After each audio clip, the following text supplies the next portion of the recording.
Welcome to my YouTube channel. இன்றைக்கி நம்ம சூப்பராக நல்லா டேஸ்டியாக ஒரு குயிக்காக பண்ணுற மாதிரி ஃபிஷ் கறி பண்ண போகிறோம். இது வந்து பாம்ப்ளேட் ஃபிஷ் கறி, தமிழில் வந்து வவ்வால் மீன் கறின்னு சொல்ல போகிறாங்க. அந்த மாதிரி தான். இது வந்து சாதத்துக்கு ரொம்ப நல்லா சூப்பராக நல்லா டேஸ்ட்டாக இருக்கும். இது எப்போவுமே செய்கிற மாதிரி இல்லை, கொஞ்சம் வித்தியாசமாக கொஞ்சம் டிஃப்ரெண்ட்டாக நம்ம செய்ய போகிறோம். இது வந்து ஈஸியாக குயிக்காக நம்ம பண்ணுற மாதிரி ஃபிஷ் கறி. வாங்க பார்க்கலாம் இதுக்கு தேவையான பொருள் என்னென்னு பாருங்கள். மீனுக்கு தேவையான பொருள் என்னென்னு காமிச்சிடுறேன். ஒரு 4 பீஸ் அளவு ஃபிஷ் இருக்குது. இது சில்வர் பாம்ப்ளேட் ஃபிஷ்ஷு. இது வந்து தமிழில் வவ்வால் மீன் கூட சொல்கிறாங்க. இது வந்து ஒரு 1/2 kg அளவு இருக்குது. 4 பீஸு நல்லா கோடு போட்டு நல்லா வாஷ் பண்ணிவிட்டு இந்த மாதிரி மார்க் போட்டு எடுத்து வச்சுக்கிறோம். ஏன்னாக்கா மீன் குழம்புல நல்லா அது மார்க் போட்டாக்கா உள்ளெல்லாம் நல்லா கொஞ்சம் பிடிக்கும், புளிப்பு காரம்லாம். இதுக்கு தேவையானது பெரிய சைஸு ஆனியன் நம்ம கட் பண்ணி வச்சுக்கிறோம் சின்ன சின்னதாக. இது தாளிக்கிறதுக்கு கொஞ்சமாக கொத்தமல்லி கார்னிஷ்க்கு லாஸ்ட்டில். இதுக்கு ஒரு புளி கரைச்சல் கறக்க போகிறோம். அதுக்கு வந்து தேவையான பொருள் காமிச்சிடுறேன். 2 மீடியம் சைஸ் டொமேட்டோ கட் பண்ணி வச்சுக்கிறேன். கொஞ்சம் வந்து கொத்தமல்லி கருவேப்பிலை வச்சுக்கிறேன். கொஞ்சம் வந்து ஒரு 5 பூண்டு அளவு பெரிய சைஸ் பூண்டு சின்னதாக தட்டி எடுத்து வச்சுக்கிறேன். ஒரு 4 க்ரீன் சில்லி இருக்குது. இதெல்லாம் உங்களுக்கு காமிச்சிடுறேன். அப்புறமா நான் மசாலாங்க எப்படி கரைக்குதுன்னு காமிக்கிறேன். ஒரு 2 டீஸ்பூன் வந்து தனியா பவுடர் இருக்குது. பாருங்கள், 2 டீஸ்பூன் தனியா powder, 1 teaspoon Kashmiri chilli powder, ஒரு 1/2 டீஸ்பூன் டர்மரிக் பவுடர், ஒரு 1 டீஸ்பூன் வந்து காரக்கு ரெகுலர் சில்லி பவுடர் இருக்குது இல்லைங்களா அது. அதே போல் ஒரு 5 பூண்டு வந்து தட்டி சின்னதாக கட் பண்ணி வச்சுக்கிறோம். கொஞ்சம் கருவேப்பிலை இருக்குது. இது வந்து நம்ம புளி கரைக்கிறோம் இல்லை, அதில் தண்ணியில் சேர்க்க போகிற புளி தண்ணியில் ஒரு பெரிய சைஸ் நம்மளுக்கு எவ்வளோ புளி வேணுமோ அந்த அளவுக்கு நான் புளி தண்ணி கரைச்சி வச்சுருக்கிறேன். இதில் வந்து ஒரு 1/2 டீஸ்பூன் வந்து பெப்பர் பவுடரு, ஒரு 1/2 டீஸ்பூன் வந்து ஜீரா பவுடரு. இது வந்து நம்ம லாஸ்ட்டில் சேர்க்க போகிறோம் இறக்கிறதுக்கு கொஞ்சம் நேரத்துக்கு முன்னால். பாருங்கள், ஃபஸ்ட்டு இது புளி தண்ணி இருக்குது இல்லைங்களா, இந்த புளி தண்ணியில் என்னென்ன தேவை இருக்குது நம்ம சேர்த்துடலாம். ஏன்னா ஃபஸ்ட்டு நம்ம கரைச்சி வச்சுக்கலாம், அப்புறமா தான் நம்ம செய்ய போகிறோம். பாருங்கள், இந்த மாதிரி ஒரு பெரிய பவுலில் புளி தண்ணி எடுத்து வச்சுக்கணுன்னாக்கா புளி கரைச்சி நான் ஸ்டெயின் பண்ணி எடுத்து வச்சுக்கிறேன் ஒரு ஸ்டெயினரில். ஏன்னா அதில் மண்ணெல்லாம் இருக்கும் புளியில், டஸ்டெல்லாம், அதுக்கோசரம் தான். இப்போ காமிக்கிற மசாலாங்கள்லாம் எல்லாமே இதுலேயே சேர்த்துக்கலாம். பாருங்கள், இது எது காமிச்சனோ எல்லாமே நம்ம இதில் சேர்த்துக்கலாம். பூண்டு ஆகட்டும், கருவேப்பிலை ஆகட்டும், Kashmiri chilli powder, regular chilli powder, தனியா பவுடர், எதுவுமே நம்ம மசாலா அதில் சேர்க்குறதுல எல்லாமே இதில் நம்ம சேர்த்து கரைச்சி தான் நம்ம சேர்க்க போகிறோம். அதிலே பாதி 2 பச்சை மிளகாய் இதுலேயே நம்ம சேர்த்துக்கலாம். எனக்கு கறிக்க போகிறோம். 2 தக்காளியில் வந்து ஒரு தக்காளி வந்து நம்ம இதில் சேர்க்க போகிறோம். ஒரு தக்காளி வந்து ஒரு தக்காளி 2 கட் பண்ணி வச்சுக்கிறதுல 1 இதில் சேர்த்துட்டு 1 வந்து நம்ம தாளிக்கும் போது அதில் சேர்க்க போகிறோம். அதே போல் 10 பல்லு பூண்டு இருக்குது. அதில் பாதி வந்து இதில் சேர்க்க போகிறோம், பாதி வந்து அதில் சேர்க்க போகிறோம். பாருங்கள், இதில் எல்லாமே சேர்த்துட்டோம் இல்லைங்களா. இப்போ இதில் நம்மளுக்கு கொஞ்சம் உப்பு சேர்த்துக்கலாம். ஏன்னா இந்த புளி கரைச்சல் இதில் சேர்க்குறோம் இல்லைங்களா, கொஞ்சம் தேவையான அளவு நான் பாதி உப்பு இதில் சேர்த்துக்க போகிறேன். சேர்த்துட்டு இப்போ இதில் நல்லா நம்ம இது கரைச்சிக்கலாம். ஒரு கையால் அளவு இதில் நல்லா இது கரைச்சி விட்டுக்கலாம். ஃபுல்லாக ஒரு கையில் நம்ம நல்லா தக்காளியெல்லாம் நல்லா மேஷ் ஆகிற மாதிரி, பச்சை மிளகா ஆகட்டும் எல்லாமே சேர்த்து இந்த பூண்டெல்லாம் நல்லா மிக்ஸ் ஆகிற மாதிரி நல்லா இது கையில் கரைச்சிக்கலாம். கரைச்சி எடுத்து வச்சிடலாம். இப்போ நம்ம என்ன பண்ணலாம், ஒரு சைடு வந்து ஒரு பேன் வச்சிடலாம். நம்ம இது தாளிக்கிறதுக்கு கொழும்பு செய்கிறதுக்கு, மீன் கொழும்பு செய்கிறதுக்கு. பாருங்கள், ஒரு பேன் எடுத்து வச்சுக்கணும். நம்ம கொஞ்சம் பெருசாக இருக்கிற அகலமான இருக்கிற பேனு, ரொம்ப ஆழமாக இருக்குது எடுக்கல. இதில் கொஞ்சம் நம்ம ஆயில் சேர்த்துக்கலாம்.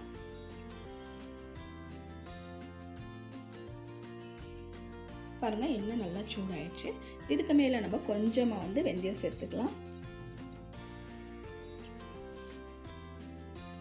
பாருங்கள், வெந்தயம் கொஞ்சம் நல்லா பொரிஞ்சு வருது. இதுக்கு மேலே நம்ம கட் பண்ணி வச்சுக்கிற வெங்காயம் சேர்த்துக்கலாம்.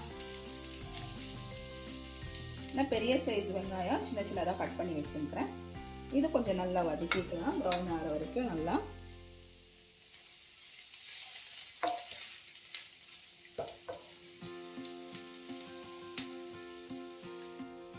பாருங்கள், இதுக்கு மேலே நம்ம ஒரு 5 பல்லு பூண்டு வச்சுக்கிறோம் தட்டி, அதுவும் இதிலே சேர்த்துக்கலாம்.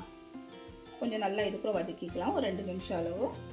பூண்டாகட்டும் வெங்காயம் ஆகட்டும் ரெண்டுமே பாருங்கள் 2 நிமிஷம் நல்லா வதக்கிக்கணும். பூண்டாகட்டும் வெங்காயம் ஆகட்டும். அதுக்கு மேலே கொஞ்சம் கருவேப்பிலை சேர்த்துக்கலாம். அப்புறமா ஒரு டொமேட்டோ இருக்குது இல்லைங்களா, கட் பண்ணி வச்சுக்கிறது, அதுவும் சேர்த்துக்கலாம். பாதி அதில் பாதி இதில் சேர்த்துக்கிறோம். புளி கரைச்சல் கொஞ்சம் நேரம் விட்டு நம்ம சேர்த்துக்கலாம். ஃபஸ்ட்டு இது தக்காளி நல்லா வதக்கிக்கலாம். ஒரு 2 நிமிஷம் தக்காளியை இது கூட சேர்த்து வதக்கிக்கலாம். பாருங்கள் 2 நிமிஷம் வரைக்கும் நம்ம தக்காளி நல்லா வதக்கிட்டோம். கொஞ்சம் மேஷ் ஆகிக்குது. இதுக்கு மேலே நம்ம புளி கரைச்சல் வச்சுக்கிறோம் இல்லைங்களா, இது தக்காளி ஆகட்டும், பூண்டு ஆகட்டும், கருவேப்பிலை ஆகட்டும், மசாலா எல்லாமே இது எல்லாமே இதில் சேர்த்துக்கலாம். இதிலே நம்ம உப்பு கூட சேர்த்துருக்குறோம், பார்த்து சேர்த்து நல்லா மிக்ஸ் பண்ணி விட்டுடலாம். இப்போது நல்லா இது புளி குழம்பு, புளி சேர்த்ததுனால இந்த குழம்பு நல்லா கொதிக்கட்டும் கொஞ்சம் நேரம். அதுக்கப்புறமா இன்னும் கொஞ்சம் தண்ணி சேர்க்குற மாதிரி இருந்தால் சேர்க்கலாம், இல்லை இந்த திக்கு இருந்தாலும் போதுன்னா விட்டுடலாம். ஒரு 2 நிமிஷம் வரைக்கும் நல்லா இது கொதி வரட்டும். கொதி வந்தோன்னா அப்புறமா நம்ம பார்க்கலாம்.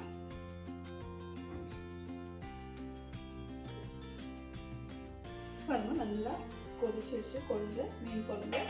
நல்லா ஒரு 10 நிமிஷம் வரைக்கும் நல்லா விட்டுட்டோம். நம்ம நல்லா மூடி போட்டு பாருங்கள், இந்த அளவுக்கு தண்ணி ஜாஸ்தி வைக்கிறது வேண்டாம், நம்ம கம்மி வச்சாலே போதும். அது ரொம்ப ஆழமான பாத்திரத்தில் செய்கிறது வேண்டாம். கொஞ்சம் இந்த மாதிரி இருந்தாக்கா மீன் ஒடியாது. இது அதுக்கோசரம் தான். இதுக்கு மேலே பாருங்கள், உப்பு காரம்லாம் நம்ம செக் பண்ணிக்கலாம். கொஞ்சம் எனக்கு உப்பு கம்மியாக இருக்குது, கொஞ்சம் சேர்த்துக்கிறேன் நான். ஏன்னா இப்போ நம்ம மீன் சேர்க்க போகிறோம் இல்லைங்களா, அதுக்கு மேலே நம்ம எதுவுமே சேர்க்குறது வேண்டாம், எதுவும் மிக்ஸ் பண்ணுறது வேண்டாம். கொஞ்சமாக உப்பு சேர்த்துருக்குறேன். இதுக்கு மேலவே நம்ம 1/2 டீஸ்பூன் ஜீரக பொடி, 1/2 டீஸ்பூன் பெப்பர் பவுடர் அதுவும் சேர்த்துக்கலாம் இப்போவே. அதுக்கு மேலே சேர்த்துட்டாக்கா அதுதான் ஒரே ரீசன் ஒழிஞ்சிடும், அதுக்கோசரம். இப்போ நல்லா மிக்ஸ் பண்ணி விட்டுடலாம். உப்பு கொஞ்சம் நல்லா மிக்ஸ் ஆகட்டும். இதுக்கு மேலே நம்ம இப்போ மீன் சேர்த்துக்கலாம். மீன் சேர்த்து நம்ம தொடவே கூடாது. இப்போ ஒன்று ஒன்றா நம்ம இருக்கிற மீன் சேர்த்துக்கலாம். மீன் சேர்த்து ஒரு 10 நிமிஷம் வரைக்கும், 8லேருந்து 10 நிமிஷம் வரைக்கும் நல்லா கொதி வரணும். ஏன்னாக்கா மீன் வேகணும், அப்போ தான் நல்லா வேகும். அப்போவே நம்ம ஒரு 5 நிமிஷத்துக்குள்ளே ஆஃப் பண்ணிட்டோம்னாக்கா இது மீன் வேவாது, உள்ளே இதெல்லாமே போய் சேராது மசாலாங்கெல்லாம். அதுக்கோசரம் நம்ம 8லேருந்து 10 நிமிஷம் வரைக்கும் விடணும் மீனுக்கு வேகிறதுக்கு. இந்த அளவுக்கு இருந்தால் போதும். இப்போ நம்ம மூலமாக இதை ப்ரெஸ் பண்ணி விடலாம் ஃபுல்லாக. பாருங்கள், அதுக்கோசரம் தான் நம்ம ஆழமான பாத்திரம் எடுக்கல. இந்த மீனுக்கோசரம் இந்த மாதிரி இருந்துச்சுனாக்கா மீன் வேகிறதுக்காகட்டும் எடுக்கிறதுக்காகட்டும் கரெக்டாக இருக்கும். நல்லா மூடி வைக்கலாம். இதுக்கு மேலவே நம்ம இருக்கிறது கட் பண்ணி வச்சுக்கிற கொத்தமல்லியை சேர்த்துக்கலாம், பச்சை மிளகாவோ சேர்த்துக்கலாம். சேர்க்குற மாதிரி இருந்தால் நீங்கள் சேர்த்துக்கலாம், இல்லை கட்டி வேண்டானாக்கா விட்டுடலாம் பச்சை மிளகா. ஏன்னா இதில் பெப்பர் எல்லாம் சேர்த்துக்கிறோம், சில்லி பவுடரும் சேர்த்துருக்குறோம், க்ரீன் சில்லியை சேர்த்துக்கிறோம், எல்லாமே சேர்த்துருக்குறோம். எல்லாம் சேர்த்தா நல்லா டேஸ்ட்டாக இருக்கும் மீன் குழம்பு. அதுக்கோசரம் தான். புளிப்பு காரம் எல்லாமே செக் பண்ணி பார்த்துட்டோம், நல்லா இருக்குது. புளிப்பு கொஞ்சம் நல்லா இருந்தால் தான் இந்த மீன் குழம்புக்கு நல்லாயிருக்கும். பாருங்கள், ஒரு 8லேருந்து ஒரு 10 நிமிஷம் வரைக்கும் அப்படியே மூடி வைக்கலாம் நம்ம. இது அப்புறம் பார்க்கலாம்.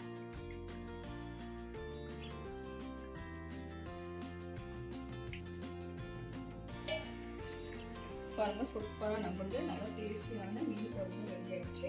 நம்ம 8லேருந்து 10 நிமிஷம் வரைக்கும் நல்லா விட்டுட்டோம் மீன் வேகிறதுக்கு.